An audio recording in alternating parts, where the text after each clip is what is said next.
My name is Annabelle Thompson, and I'm 28 years old. 4 weeks ago, my parents sold my grandmother's antique piano, the one she promised would be mine, and used every single dollar of the $95,000 they got for it to buy my sister a brand new Mercedes. They believed my grandmother was too sick in hospice to ever find out. They believed I was too weak to tell her. They were wrong. When I finally told my grandmother what they had done, she didn't cry or scream or fall apart.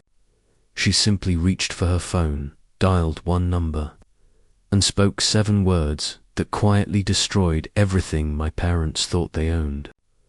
What happened next, at my mother's 60th birthday party, changed my life forever. It all began the afternoon my grandmother was admitted to hospice. The call came on a Tuesday, right after my last piano lesson. My father didn't greet me or ask how I was doing. He just said, "Eleanor's had another heart attack. She's stable, but they're moving her into hospice. Family meeting at the hospital in an hour." I dropped everything and went straight there. When I arrived, my parents and my sister were already in the waiting room, speaking in low voices like they were planning something. My father stood with his arms crossed, my mother clutched her designer purse tightly, and my sister Megan, 4 years younger and always the favorite, barely looked up from her phone. My father said, "Good, you're here. We need to divide responsibilities. No concern, no comfort, just logistics." Someone needed to visit my grandmother every day. My parents were too busy with the business. Megan was in an important phase with her boyfriend Daniel, son of my father's most valuable business partner, and then my father turned to me and said I'd handle the visits because my schedule was flexible and teachers don't really work overtime. I wanted to explain that I taught dozens of students every week, that my time mattered, but I didn't. I simply said I wanted to be with her anyway. He nodded and walked away. As I headed toward Grandma's room, I heard my mother whisper to Megan, "At least she's useful for something." I didn't turn around. I'd been hearing versions of that my entire life. Grandma's hospice room smelled like lavender and old books because she refused to let it smell like antiseptic. She said if she was going to die, she'd do it surrounded by things she loved. She was 76, sharp, dying of heart failure, and still more alive than most people I knew. I visited her every day. We talked about her years performing in concert halls, about music, about my students who couldn't read notes yet but already felt rhythm. One evening, she took my hand and told me the Steinway piano, the antique one from 1892 that I learned my first scales on, was mine. She said she'd already told my parents.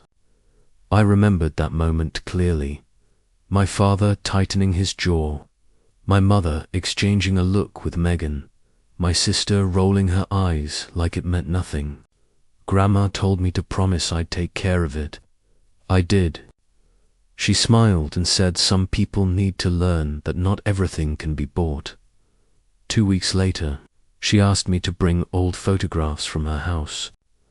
I still had a key, so I went there after school on a rainy afternoon. The house was silent, too silent. When I walked into the living room, I stopped breathing. The piano was gone, not moved. All that remained was a pale rectangular mark pressed into the carpet like a ghost. My hands shook as I called my mother and asked where the piano was. She told me my father handled it and said it was an adult matter. Then she hung up. I drove straight to my parents' house. My father answered the door holding a glass of scotch. When I asked what he'd done with the piano, he said he sold it for $95,000 and called it a good price. I reminded him Grandma promised it to me. He said she was dying and didn't need it, and neither did I.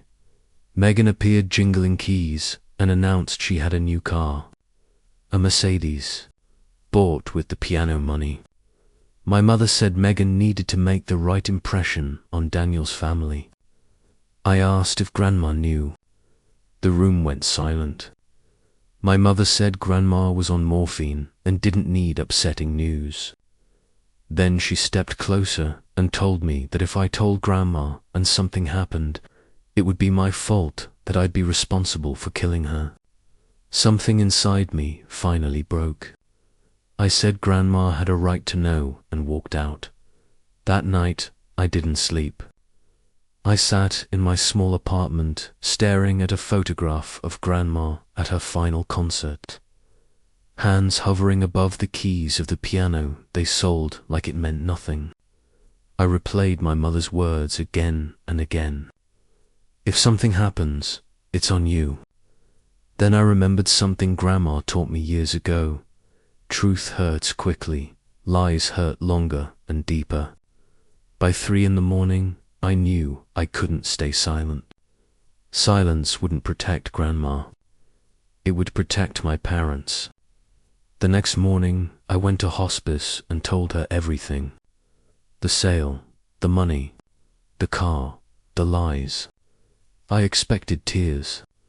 Instead, Grandma sighed, calm and resigned, and told me she knew this might happen. She said she knew her son. Then she asked for her phone, called someone named Harold, and told him it was time. She said Sunday, my mother's birthday party, at her house. When she hung up, she told me Harold was her attorney of 30 years and that justice was coming. 2 days later, I sat in Harold Jennings' office while he showed me documents that made my head spin. The house my parents lived in wasn't theirs. It never had been. Grandma let them live there rent-free, but she never transferred ownership. 5 years earlier, she created a trust to protect her assets. The house, her accounts, and even the piano were all part of it. The sole beneficiary was me. Sunday came faster than I expected. My mother's birthday party filled the house with relatives and business associates. The corner where the Steinway once stood was covered by a plant like an apology no one wanted to acknowledge. My father gave a speech, then proudly unveiled the Mercedes outside and claimed Grandma sold her piano to invest in Megan's future. Megan posed for photos. My chest tightened. Then Aunt Margaret asked my father if he ever asked Grandma for permission. He tried to dismiss it. That's when Harold stepped forward, introduced himself as Grandma's attorney, and revealed the truth. The house belonged to Grandma. My parents were tenants. The trust existed. I was the beneficiary, and the $95,000 had to be returned or legal action would follow. The room fell silent in the way it does when power changes hands. Megan cried. My father looked like the ground disappeared beneath him. Daniel's father quietly stepped away. After the guests left, Harold asked what I wanted to do. I could have evicted them immediately. I didn't. I gave them 90 days to return the money, a temporary lease, and a year to move out after Grandma passed. Grandma approved my decision later that night on a video call. She called me brave and said that was why she chose me. 3 weeks later, hospice called me at dawn. Grandma wanted me there. I held her hand as she apologized for not protecting me sooner. I told her she gave me everything that mattered. She passed peacefully that evening. At her funeral, I played her favorite piece on a modest upright piano. My parents sat in the back and never approached me. Megan didn't attend. 6 months later, I moved into Grandma's house and bought a new piano, different but meaningful. I built my life on truth instead of silence. Months later, Megan called. She had no car, a job, and therapy. She said she finally understood. I didn't forgive her immediately, but I listened now. When I sit at the piano at sunset with the windows open and the garden breathing around me, I feel something I never felt growing up. Peace. I don't have the original piano. I don't have the family I thought I had. But I have myself. I have boundaries. And I have a life built on truth. That was Grandma's real inheritance. And that's my story.